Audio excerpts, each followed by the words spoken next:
Do you have natural hair? Okay, do you struggle with dryness, frizz, and breakage? Do you know your porosity type? Aha, you don't even know what hair porosity is.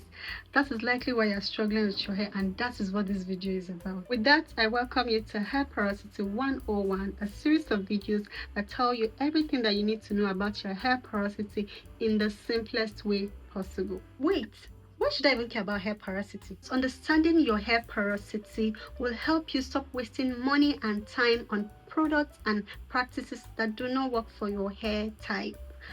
2, you would know the reason why your hair behaves the way it does so that you'll stop being frustrated about it. You'll be able to build custom routines that work for your hair instead of just copying any routine that you see on the internet. So what is now hair porosity itself? Hair porosity refers to how open or closed the cuticles on your hair strands are. Okay, what is cuticle?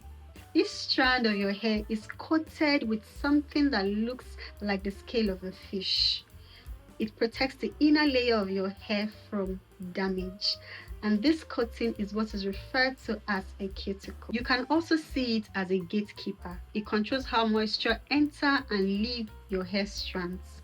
And it can also determine other properties of your hair, like how quickly your hair can get frizzy, ease of breakage, and level of shine. Go on. That brings us to the 3 types of hair porosity. The first one is low porosity. If you have this type of porosity, it means that your cuticles are tightly packed. Therefore, it will struggle to accept moisture and release moisture.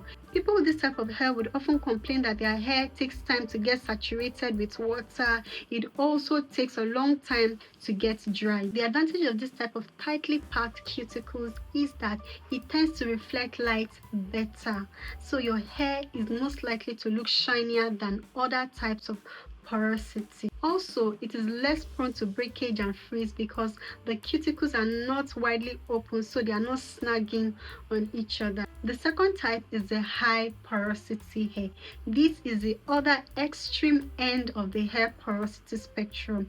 The cuticles are widely open. With this type of hair, moisture enters quickly and leaves quickly. This type of people will most likely complain that their hair dries very quickly. No matter how much they moisturize it, it doesn't retain moisture.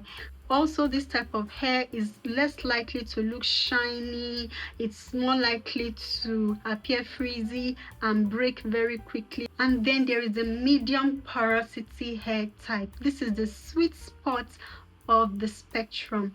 The cuticles are moderately open. Moisture enters and leaves at a moderate level. The shine is moderate, moisture retention is moderate, frizz is moderate. This makes this hair type easier to manage. Now I know what cuticles are. I know how it determines the 3 porosity type. So what should be my next step? Simple. Go and find out your porosity. How do I do it? Well, that's what my next video is for. It will tell you not just 1 but 4 ways to determine your porosity type. If you already know what your porosity type is, let us know in the comment section. I'll see you in the next one.